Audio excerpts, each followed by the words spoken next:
Sekali turun lapangan, Gibran buat Anies dan AHY terjungkal. Penulis Niha Alif.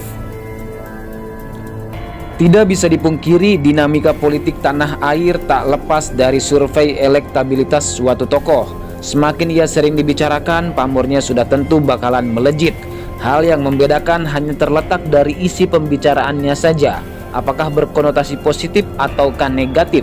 Saat Anies dihujat warganya sendiri yang tak becus tangani banjir, pembicaraan negatif padanya pasti mendominasi.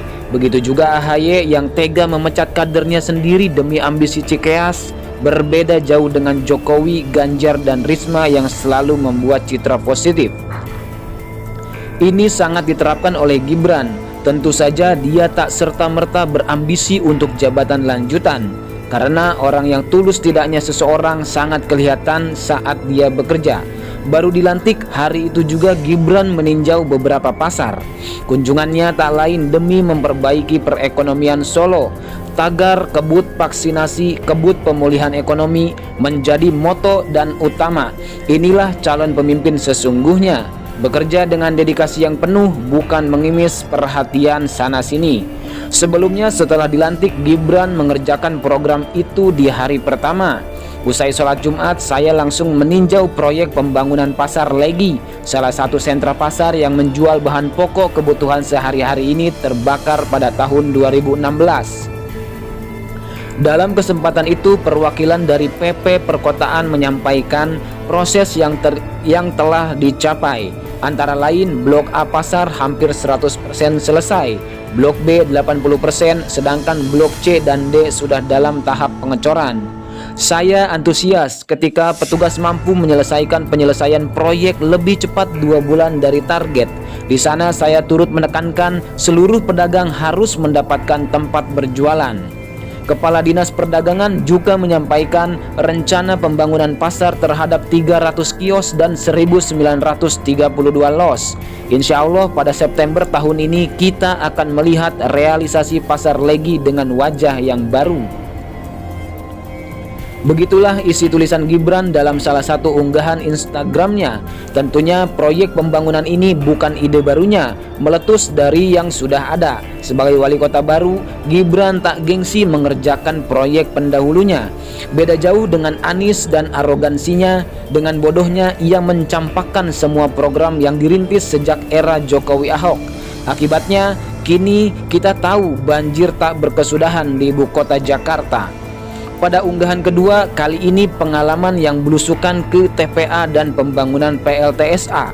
Lanjutkan belusukan ke TPA Putri, Cempo, Mojosongo untuk meninjau PLTSA Surakarta. Di sana saya menyimak paparan dari petugas proyek PT SCMPP yang menyampaikan proses pembangunan sudah mencapai 23,90% sampai bulan Januari di tahun 2021. Proyek ini pun ditargetkan jadi pada tahun depan dengan hasil 5 MW. Petugas mengaku mengalami kerja di lapangan lantaran efek pandemi COVID-19.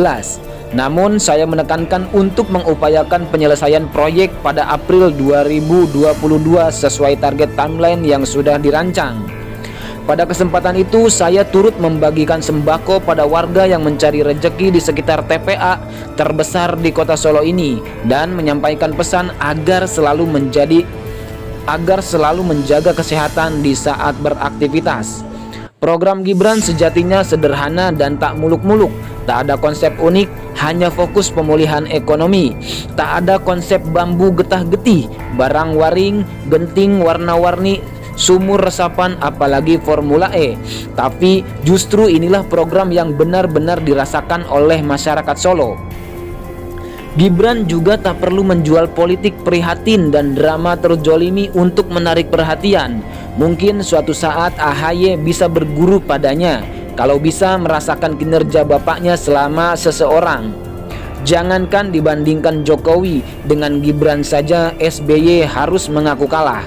Kalau Gibran konsisten dengan belusukan dan peningkatan ekonomi kota Solo, bukan tidak mungkin dia yang menjadi kandidat kuat di pemilu 2024 kelak.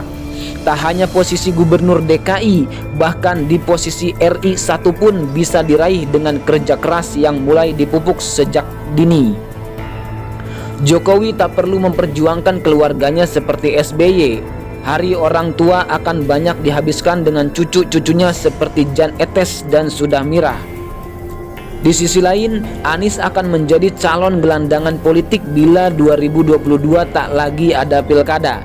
Dengan segala kegagalannya, dipastikan tak ada parpol yang mau mengusungnya lagi, kecuali parpol mabok agama seperti PKS. Itu pun tak akan berarti tanpa koalisi.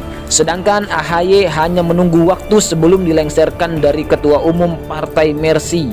Setelahnya ia tak ubahnya dengan kader Demokrat senior yang doyan nyinyir seperti Rahlan Nasidik, Andi Arief, dan Odsi Darmawan.